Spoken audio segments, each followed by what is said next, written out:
नमस्कार, मनी गुरु की इस खास पेशकश में आप सभी का स्वागत है। मैं हूं स्वाति रायना। उम्र 30 की हो या फिर 60 की हो, हर एक मोड पर आपके लिए फाइनेंशियल प्लानिंग है जरूरी। बस फर्क इतना ये होता है कि जब आप 30s में होते हैं तो आपके लक्ष्य अलग होते हैं, जब आप 60 के हो जाते हैं तब आपकी जरूरतें अलग हो जाती हैं। तो इन दोनों ही उम्र के पड़ावों पर आपको फाइनेंशियल प्लानिंग कैसे करनी है, कैसे एक दूसरे से अलग है और कैसे इन दोनों ही फाइनेंशियल रिस्पॉन्सिबिलिटीज को आप पूरा कर सकते हैं सही तरीके की प्लानिंग करके। यही बताने के लिए, समझाने के लिए हमारे साथ दो खास एक्सपर्ट है, Hemant Rustagi, CEO Wise Invest Private Limited, और Harshvardhan Rungta, certified financial planner Rungta Securities से। हेमंत जी और हर्षवर्धन, बहुत स्वागत है आप दोनों का आज के खास कार्यक्रम में। सबसे पहले चलिए 30 से शुरुआत करते हैं। यंग एंड एनर्जेटिक और उसके साथ ही बहुत सारी लाइबिलिटीज भी जो किसी भी एक इन्वेस्टर को घेरे रहती है। इसलिए समझना जरूरी है हर्षवर्धन कि जब हम 30s में होते हैं और अब फाइनेंशियल प्लानिंग करते हैं तो कौन सी ऐसी सबसे पहले बातें हैं, कौन से ऐसे लक्ष्य हैं, कौन सी ऐसी तैयारियां हैं जो किसी को पहले करनी है? वेल स्वाति, आपने बहुत ही अच्छा एक एज ब्रैकेट लिया है, क्योंकि ये एक ऐसी एज ब्रैकेट, अगर हम 30 to 40 इयर्स की उम्र देखते हैं तो ये ऐसा पड़ाव आता है जहाँ पे अक्सर लोग है ना अपने करियर में मोर और लेस सेटल होने लग जाते हैं, फैमिली हो जाती है और रिस्पॉन्सिबिलिटीज आने लग जाती है अपने ऊपर। तो अगर हम ये एज ब्रैकेट की रिस्पॉन्सिबिलिटीज देखें तो अगर मान लीजिए फैमिली है तो बच्चों की हायर एजुकेशन का होगा, आपको शॉर्ट टर्म रिक्वायरमेंट्स ऑब्वियसली रहती हैं क्योंकि आपकी एक फैमिली हो गई है तो आपको इमरजेंसी का एक पर्पस बनाना रहता है। मीडियम टर्म और लॉन्ग टर्म गोल्स देखें तो जैसे मैंने कहा कि बच्चों की पढ़ाई का होता है, आपके रिटायरमेंट के गोल्स आ जाते हैं। आपकी अगर एस्पिरेशनल वैल्यूज देखें या फैमिली कंफर्ट देखें तो आपको ऑब्वियसली एक गाड़ी हो जाती है माइंड में, आपको घर होता है कि आप घर बना लें अपना। ऐसी बहुत सारी चीजें आपको इस एज ब्रैकेट में आती है जो एक ऐसा पड़ाव है जहां पे आपको रिस्पॉन्सिबिलिटीज आपके ऊपर आ रही हैं, आप करियर में मोर और लेस सेटल हो जाते हैं। और एडिशनली एक अच्छी बात यह है कि अगर आप कोई भी चीज की प्लानिंग अगर इस पीरियड में करते हैं, मान लीजिए लिटिल बिफोर 30 या just while your early 30s, तो आपके पास 15 से 20 साल होते हैं जब आपकी रिक्वायरमेंट्स आती हैं। जैसे मान लीजिए बच्चों की पढ़ाई है, रिटायरमेंट है या उनकी शादी के खर्चे हैं, ये सारे आपको आएंगे 15 से 20 साल के बाद।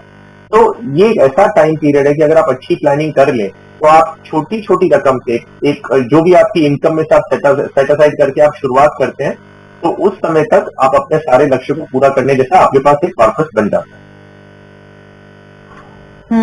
बिल्कुल। तो 30 में तैयारी भी जरूरी है और उसके साथ प्लानिंग पूरी हो, आपको अपने जो गोल्स हैं उनको समझना भी बेहद जरूरी है। हेमंत जी, अब हम आइए 30 साल इसको और आगे बढ़ाते हैं और आते हैं 60 पर। यूं तो 60 यूजुअली, आजकल क्या उम्र हुई 60, लोग तो तभी भी काम कर रहे होते हैं, लाइबिलिटीज अभी भी कई लोगों की 60 तक पूरी हो नहीं पाती है, पर हम ट्रेडिशनली 60 को मानते हैं और वैसे भी legally 60 is the age of senior citizen. तो हम इसको प्लानिंग के तौर पर आपसे समझना चाहते हैं कि जैसा हर्षवर्धन ने बताया कि 30 में जो अपनी प्रायोरिटीज होती है फाइनेंशियल प्लानिंग की in relation to your responsibilities वो अलग होती है। 60 पे कितना अलग हो जाता है, क्योंकि रिस्पॉन्सिबिलिटीज होती भी है कई लोगों की लेकिन थोड़ी कम हो जाती हैं। तो यहाँ पर आपका फोकस 60 पर फाइनेंशियल प्लानिंग का किन किन जगहों पर होना चाहिए? जी स्वाति, आई थिंक ये बहुत ही इंपॉर्टेंट स्टेज है जिसको हम पोस्ट रिटायरमेंट स्टेज अगर हम कहें तो बहुत इंपॉर्टेंट है। इंपॉर्टेंट काफी कारणों से है। एक तो ये कि बहुत सारी चीजें जो हम अपनी वर्किंग लाइफ में नहीं कर सकते वो हम करना चाहते हैं। इस समय पे हमको लगता है कि हम रिलैक्स होंगे या हम जो भी पहले हम नहीं कर सके वो करेंगे। जाहिर सी बात है, उसके लिए आपको पैसे की जरूरत है।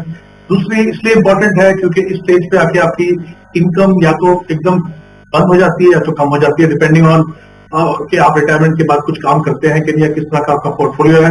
लेकिन आपके जो खर्चे हैं, हालांकि मैं कहूंगा कि जो प्री रिटायरमेंट से जो समय के खर्चे हैं और पोस्ट रिटायरमेंट में थोड़ा फर्क आ जाता है, लेकिन इन्फ्लेशन उसके बाद भी है तो वो खर्चे आपके फिर भी बढ़ते हैं।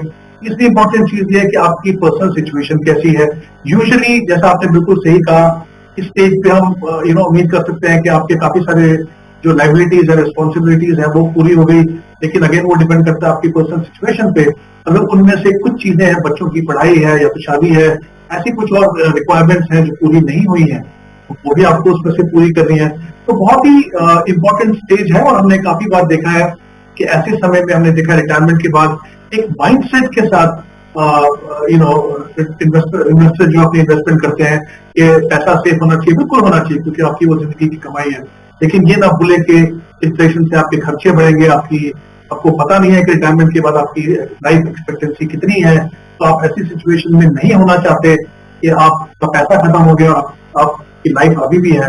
ऑब्वियसली एक इंपॉर्टेंट स्टेज है, शायद जो आपने investing lesson over a period of time सीखे हैं एज एन इन्वेस्टर, उनको पूरी तरीके से इस्तेमाल करने की समय है। बहुत सोच समझ के, ऐसा नहीं है कि जैसे ही रिटायर हुए जो भी ऑप्शन सामने मिली सेफ इन्वेस्टमेंट ऑप्शन उस पर डाल दिया। बहुत सारे फैक्टर्स हैं जो मुझे लगता है हमें पोस्ट रिटायरमेंट स्टेज पे देखने होंगे। तो इंपॉर्टेंट स्टेज, और जो भी डिसीजन ले बहुत सोच समझ। ऑल राइट हर्षवर्धन, तो कौन से ऐसे गोल्स हैं जो एक 30 साल के व्यक्ति के जीवन में अब आने वाले कुछ सालों में आएंगे?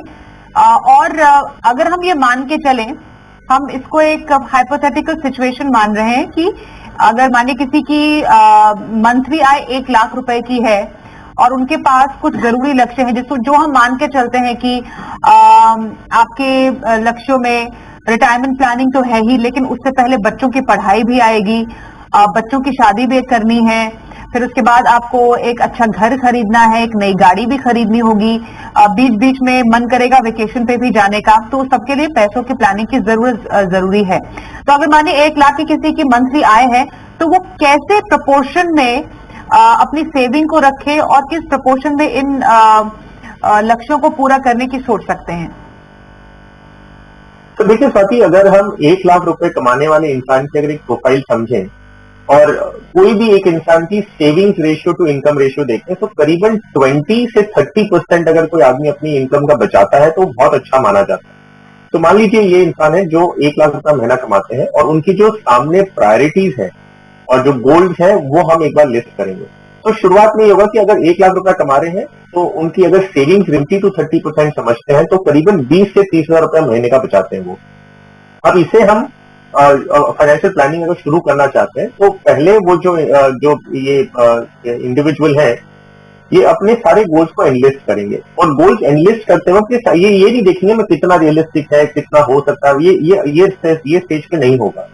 इस स्टेज पे इन्हें सिर्फ एक चीज करनी है कि इन्हें इनकी विश लिस्ट बनानी है कि क्या क्या मुझे अचीव करना है, कब तक अचीव करना है और कितना मुझे हर एक गोल का लगेगा। तो मान लीजिए वो बात कर रहे हैं चिल्ड्रंस एजुकेशन की, तो मुझे कितना टाइम है उस एजुकेशन के फंडिंग के लिए, और जब वो एजुकेशन की फंडिंग करनी होगी तो लगभग कितना रुपया लगेगा। सेम चीज रिटायरमेंट, सेम चीज कोई और लक्ष्य हो तो ये आपकी पहले तो एक विश लिस्ट बनती है।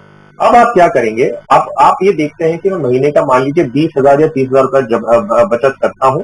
अब ये पैसे को मैं कैसे एलोकेट करूं, तो आप अभी प्रायोरिटाइज करना शुरू करेंगे। पहले तो आपने लिस्ट बनानी सारी चीजों को लेके, लेकिन अब आपको ये देखना होगा कि मैं क्या क्या चीज को प्रायोरिटाइज कर सकता हूँ और उन्हें मैं पहले अटेंड करूंगा, और जो चीज मुझे कम प्रायोरिटी है या कम इंपॉर्टेंट है, लेस इंपॉर्टेंट है, वो मैं बाद में अटेंड करूंगा।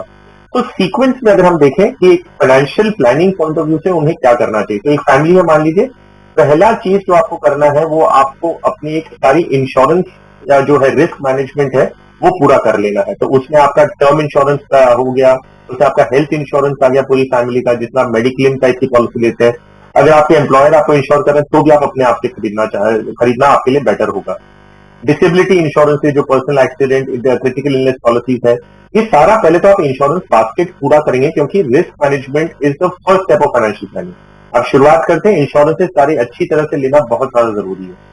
तो मान लीजिए कि एक लगभग एक एस्टिमेट लगाते हैं कि करीबन 5,000 रुपया महीने का आपका ये सारी इंश्योरेंस पॉलिसीज में लग जाएगा। तो आपके पास जो सरप्लस था जो आप महीने का बचाते हैं, उसमें से फर्स्ट स्टेप होगा कि आप इंश्योरेंसेस खरीदें, जिसका करीबन 5,000 रुपया महीना अच्छा खासा खर्चा एक एस्टिमेट लगाते हैं हम।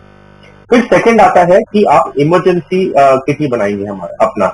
तो इमरजेंसी किटी क्या होता है कि एक आइडियल इमरजेंसी किटी की अगर हम बात करें तो करीबन 3 महीने की आपकी जो इनकम है या आपके खर्चे हैं, तो हम ऑन द टॉपर साइड लेते हैं कि आपकी जो सालाना इनकम है उसका हर महीने की जो इनकम है उसकी 3 महीने जितना आप अपने एक इमरजेंसी किटी बनाएंगे कि कभी ना कुछ जरूरत पड़े तो आपके पास वो फंड अवेलेबल होना चाहिए। तो इस एग्जाम्पल में आपके पास 3 लाख रुपए आपको इमरजेंसी किटी बनाना है। अब ये 3 लाख रुपए आप तुरंत तो बना नहीं पाएंगे, तो आपको क्या करना होगा, इसको थोड़ा प्रायोरिटी पे देना होगा और ये देखना होगा कि मैं जितना जल्द से जल्द हूँ 3 महीने जितना कॉर्पस बना लूं। तो अगर आप इसी 20 से 30,000 के बीच में से आप जमा कर रहे हैं तो करीबन 10,000 रुपीज आप एलोकेट करेंगे टुवर्ड्स क्रिएटिंग इमरजेंसी कॉर्पस। तो ये इमरजेंसी कॉर्पस अगर आप 10,000 रुपए से भी स्टार्ट करते हैं, करीबन आपको 2.5 से 3 साल के अंदर आपका ये इमरजेंसी कॉर्पस फिर भी उतना टाइम लगेगा और ये बन जाएगा। अब तीसरा लेवल पे आप आएंगे जो आपका अब अगर मान हर्षवर्धन, मैं आपको यहाँ पर थोड़ा सा पॉज करूंगी। मैं आपको थोड़ा पॉज यहाँ पर करूंगी। आपने यहाँ पर रिस्क मैनेजमेंट की बात की कि हमें सबसे पहले अपना रिस्क मैनेजमेंट पूरा करने की जरूरत है।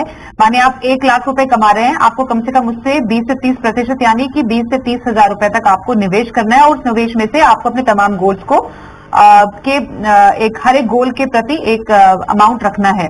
रिस्क मैनेजमेंट सबसे पहले पूरा करें, जिसमें इमरजेंसी प्लानिंग आ गई और इंश्योरेंस प्लानिंग सबसे इंपॉर्टेंट है। और ये कुछ ऐसे गोल्स में से हैं जो आपके ऐसे गोल हैं जो आपको पूरा करना ही करना है। उसके बाद के गोल्स पर मैं आऊं उससे पहले हेमंत जी, मैं आपसे जानना चाहती हूं, आपने बता दिया कि 60 आप हो गए हैं, 60 के बाद आपको कैसे प्लानिंग करने की जरूरत है। अब यहाँ पर ये समझना जरूरी है कि जब हम 60 के हो जाते हैं तो हमें रेगुलर आय की भी जरूरत है और हमें अपने पैसे से पैसा भी बनाना है, मतलब कैपिटल अप्रिसिएशन भी चाहिए, ग्रोथ भी चाहिए रेगुलर आय के साथ साथ। तो उसमें आपको कैसी प्लानिंग लग रही है? अगर मानिए आजकल के टाइम में एक सीनियर सिटीजन को रेगुलर आय चाहिए, हाल ही में हमने देखा कि सीनियर सिटीजन सेविंग स्कीम को तो और बहुत ज्यादा आकर्षक बना दिया। गवर्नमेंट ने बजट में उसके अधिकतम निवेश सीमा भी बढ़ा दी, उसमें इंटरेस्ट ब्याज भी जो अब ज्यादा मिलेगा, तो वो एक तरीका है। तो स्मॉल सेविंग स्कीम में अगर मैं सिर्फ शुरुआत में आपसे जानूं तो कौन सी ऐसी स्कीम है जो कि अभी फायदा दे सकती है रेगुलर आय के तौर पर सीनियर सिटीजन को? जी स्वाति, आई थिंक फॉर्चुनेटली ऐसी 2-3 काफी अच्छी ऑप्शंस हैं जहां पे स्पेशली उन इन्वेस्टर्स के लिए जो रेगुलर इनकम लेना चाहते हैं और बहुत ज्यादा रिस्क अपनी कैपिटल में नहीं लेना चाहते। पर उससे पहले क्विकली एक चीज यहाँ पे कहना चाहूंगा कि जब आपको रिटायरमेंट कॉर्पस जो मिलता है, आप अपनी 2-3 चीजों को पे आपको पूरा ध्यान रखना है। सबसे पहले तो आपको ये देखना है, जैसे आपने कहा कि आपकी रिक्वायरमेंट क्या है, इनकम रिक्वायरमेंट है, ग्रोथ है या दोनों है, आपका जो एक्जिस्टिंग पोर्टफोलियो मिक्स है वो कैसा है। क्योंकि इन्वेस्टमेंट ऑप्शन जो चुनेंगे वो काफी हद तक उस पर भी डिपेंड करेगा कि आपका एक्जिस्टिंग पोर्टफोलियो क्या है। क्या वो ट्रेडिशनल ऑप्शन में पैसा लगाया है या आप मार्केट लिंक प्रोडक्ट जैसे म्यूचुअल फंड है या मार्केट्स है, इससे फेमिलियर है, आपका रिस्क प्रोफाइल क्या है, वो बहुत ही इंपॉर्टेंट है। और ये जो कॉर्पस आपको मिला है उस पर कितने डिपेंडेंट है आप अपनी इनकम के लिए। मान लीजिए आपको अगर 40 लाख का कुछ कॉर्पस मिलता है और आपकी मंथली रिक्वायरमेंट जो है वो 30,000 है, तो करीब करीब आपको 3,60,000 चाहिए एक साल में पोस्ट टैक्स, यानी आपको 9% का पोस्ट टैक्स रिटर्न बनाना होगा। ये बहुत ही इंपॉर्टेंट स्टेप है जानने के लिए, क्योंकि ये आपको बताएगा कि वाकई में ये फिजिबल है कि नहीं है। अगर फिजिबल बनाना है तो कितना रिस्क आपको लेना पड़ेगा। चौथी इंपॉर्टेंट चीज, लिक्विडिटी की रिक्वायरमेंट क्या है, क्या आपको इसमें से कुछ पैसा आगे जाके कुछ लगेगा, क्योंकि ये सब फैक्टर्स को अगर आप ध्यान में नहीं रखेंगे तो कहीं ना कहीं अपने पोर्टफोलियो पे कॉम्प्रोमाइज करेंगे। तो ये कुछ चीजें हैं जो हमें ध्यान रखना। ऑफकोर्स आपका जो टैक्स रेट है वो कितना है, क्योंकि पोस्ट टैक्स जो रिटर्न है वो काफी इंपॉर्टेंट है। अब जैसे ऑप्शन में आपने कहा, बिल्कुल सीनियर सिटीजन सेविंग स्कीम की अगर हम बात करें उसमें आपको अभी 8% रिटर्न मिलता है और अभी जो लिमिट था वो 15 लाख था इंडिविजुअली, और जॉइंटली आप 30 लाख तक इन्वेस्ट कर सकते थे, लेकिन यूनियन बजट में उसको बढ़ा के 30 लाख कर दिया गया है इंडिविजुअली। तो ऑब्वियसली अगर आप जॉइंटली करते हैं तो कहीं ज्यादा पैसा आप इन्वेस्ट कर सकते हैं। तो ये बहुत ही अच्छी ऑप्शन है जहां पे आपको क्वार्टरली इंटरेस्ट मिलता है। ये 5 साल की स्कीम है। उसके अलावा post office monthly income scheme है जहां पे आपको 7.1% मिलता है। इससे पहले आप सिंगली जो है वो 4.5 लाख कर सकते थे, जॉइंटली 9 लाख। अब यूनियन बजट में उस लिमिट को फिर से बढ़ा दिया गया है, उसमें आप 9 लाख इंडिविजुअली कर सकते हो और 15 लाख जो है जॉइंटली आप कर सकते हो। तीसरी ऑप्शन मुझे लगता है काफी अच्छी ऑप्शन जो है, जो 31 मार्च 2023 तक जो रिटायरीज है उसको कंसिडर कर सकते हैं, वो है प्रधानमंत्री वय वंदना योजना, जहाँ पे 7.4% मंथली इंटरेस्ट मिलता है। तो मुझे लगता है कि उसमें भी आप देखिए 15 लाख सिंगली डाल सकते हैं, फिर 30 लाख जॉइंटली आप डाल सकते हैं। तो मान लीजिए अगर आप 15 लाख रुपए इन्वेस्ट करते हैं तो करंट रेट के हिसाब से आपको 9,250 रुपीज का आपको इंटरेस्ट मिलेगा। ये तीनों ही ऑप्शन में जो रिटर्न आपको मिलेगी वो टैक्सेबल है, आपको पोस्ट टैक्स रिटर्न देखना है। तो जैसा मैंने कहा ऑप्शन है आपके पास, बट कुछ फैक्टर जो मैंने कहा को कंसीडर करना बहुत ही जरूरी है, क्योंकि ग्रॉस रिटर्न ही नहीं बल्कि पोस्ट टैक्स रिटर्न भी उतनी इंपॉर्टेंट है। और कुछ और फैक्टर जैसे लिक्विडिटी होगी, आपकी जो रिक्वायरमेंट है, जैसा मैंने शुरुआत में कहा, आपकी जो पर्सनल सिचुएशन है, उन सब फैक्टर्स को ध्यान में रख के ही आप इन्वेस्टमेंट ऑप्शन को चुनिए।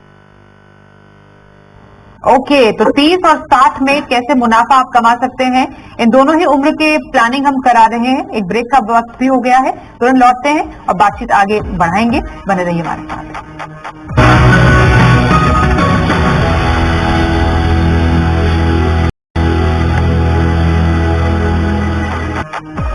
30 और 60 इन दोनों उम्र के पड़ाव पर कैसी हो आपकी फाइनेंशियल प्लानिंग, इस पर कर रहे हैं चर्चा हेमंत रुस्तगी और हर्षवर्धन रुंगटा हमारे साथ है। हर्षवर्धन, रिस्क मैनेजमेंट का ख्याल रख लिया जो 30s में बहुत इंपॉर्टेंट होता है। अब एक और जो हम फिक्स्ड गोल कहते हैं, जिसको हम कह सकते हैं कि आप इनसे ज्यादा छेड़छाड़ नहीं कर सकते हैं, चाहे कोई भी आप पे इमरजेंसी ही क्यों ना आ जाए, मतलब बहुत ही कोशिश करनी चाहिए कि नहीं ही करना चाहिए, वो है रिटायरमेंट प्लानिंग और उसके साथ ही बच्चों की पढ़ाई की प्लानिंग, क्योंकि दोनों फिक्स टाइम पर आएंगे।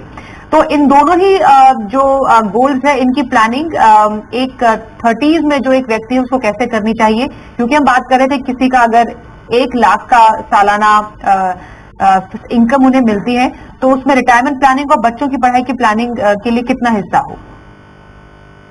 तो आपने एकदम सही बात बात कि रिटायरमेंट प्लानिंग और किड्स एजुकेशन, चिल्ड्रन की जो हायर एजुकेशन की जो रिक्वायरमेंट्स हैं, ये बहुत टाइम बाउंड होती है और ये नॉन नेगोशिएबल गोल्स हैं, इन द सेंस कि आपको इनके लिए प्रोवाइड करना ही है और उस समय ही प्रोवाइड करना है जब ये ड्यू होती है। तो जब आप रिटायर होंगे तो आपको पैसे चाहिए, जब बच्चे एक फलाना उम्र के हो जाएंगे कि उन्हें 18 साल की उम्र में या 21 साल की उम्र में पोस्ट ग्रेजुएशन के लिए पैसे चाहिए, तो आपको उस समय ही चाहिए।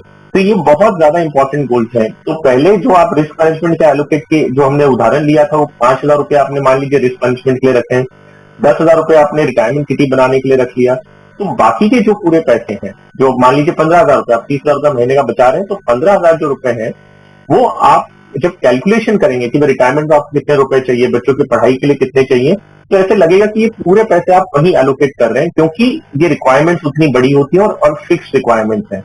तो ये पैसे आप देखेंगे कि जो बचता है वो आप इन्वेस्ट करना शुरू करते हैं। आपके पास 15-20 साल हाथ में अगर है, तो जो एसेट क्लास आप यूज करेंगे वो आप कोशिश करेंगे कि आपके पैसे ग्रो करें, ना कि वो कैपिटल सेफ्टी पे ध्यान रहता है जहां आपको 6-7% ब्याज मिल गया। तो नेचुरल सी बात है कि आप इक्विटी ओरिएंटेड स्कीम्स में इन्वेस्ट करेंगे जिसमें पैसे शेयर्स में लग रहे हैं, जो इक्विटी मार्केट में लग रहे हैं। आप हाइब्रिड स्कीम ले सकते हैं जिसमें डेट इक्विटी एलोकेशन होता है। आप थोड़ा कमोडिटीज में रखेंगे, जैसे गोल्ड हो गया आपके पोर्टफोलियो में। तो ये बेसिकली एक एसेट एलोकेशन प्लान जो आप अपना बनाएंगे, उस बेसिस पे आप लॉन्ग टर्म वेल्थ क्रिएशन को ध्यान में रखते हुए आप इन्वेस्ट करेंगे। तो उसमें आपको एसआईपी के जरिए अगर शुरू करें तो मार्केट वोलेटिलिटी को आप मैनेज करते हैं। तो ये आपके एक लाइन ऑफ एक्शन बनता है और ये बहुत इंपॉर्टेंट है। Risk management, emergency kitty and then retirement and children's education. इसके बाद अगर आपको कुछ प्रायोरिटी पे आती है, जैसे हमने शुरुआत में बात की थी कि आपके गाड़ी खरीदने का सपना हो सकता है, घर खरीदने का, आपके बच्चों की शादी का, तो मैं शादी भी मैं एक लोअर रैंक गोल में डाल रहा हूं, क्योंकि education retirement are more important. तो इसके बाद जो अगर बचता है तब आप जाके इन गोल्स के लिए प्रोवाइड करना शुरू करें। कि जो आपने कहा कि बच्चों की पढ़ाई और जो रिटायरमेंट प्लानिंग है वो बहुत इंपॉर्टेंट गोल्स हैं।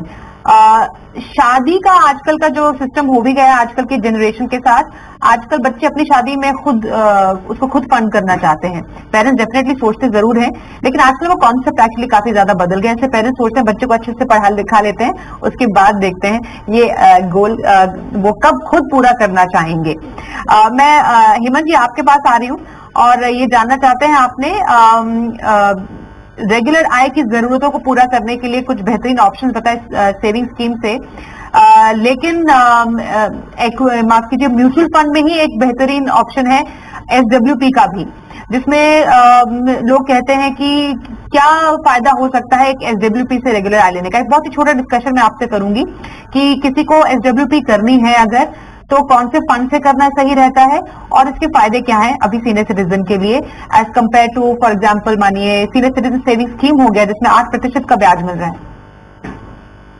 जी स्वाति, बिल्कुल। आई थिंक जो 3 हमने ऑप्शन की बात की थी, हमने कहा था तो उन इन्वेस्टर्स के लिए बिल्कुल सही ऑप्शन है जो चाहते हैं थोड़ा कंजर्वेटिवली इन्वेस्ट करें और जिनकी इनकम रिक्वायरमेंट शायद बहुत ज्यादा ना हो, तो पोस्ट टैक्स रिटर्न में ज्यादा फर्क नहीं पड़ता। हमने कहा था कि आपके कैपिटल वहां पे सेफ है, आपको गारंटेड रिटर्न मिलते हैं, तो वो उन इन्वेस्टर्स के लिए ठीक था। लेकिन अगर आप ऐसे निवेशक हैं, रिटायरमेंट के बाद भी आप चाहते हैं आपका पैसा थोड़ा ग्रो करे, आपकी रिक्वायरमेंट थोड़ी ज्यादा, हमने एक एग्जाम्पल दिया था, कहीं ना कहीं आपके जो पोस्ट टैक्स रिटर्न अगर आप ज्यादा लेना चाहें तो फिर वहां पे ये जो सिस्टमैटिक विड्रॉल प्लान है म्यूचुअल फंड का, ये काफी अच्छी ऑप्शन है। इसमें दो इंपॉर्टेंट चीजों का आपको ध्यान रखना है। एक तो ये कि जो आप फंड चुन रहे हैं वो क्या चुन रहे हैं, तो उसमें आप चाहे तो आप हाइब्रिड फंड के डिफरेंट कैटेगरीज हैं, जैसे बैलेंस एडवांटेज फंड है, या फिर एग्रेसिव हाइब्रिड फंड है, या फिर इक्विटी सेविंग्स फंड है, इस तरह के ऑप्शन को चुने। सिस्टमैटिक विड्रॉल प्लान का मतलब ये है कि आप इन्वेस्टमेंट करने के बाद आप एक मैंडेट देते हैं म्यूचुअल फंड को कि आप एक फिक्स अमाउंट, एक प्री डिटर्मिन डेट को आप रिडीम करके हमको दे दीजिए, जिसको आप एक रेगुलर इनकम की तरह ट्रीट करते हैं।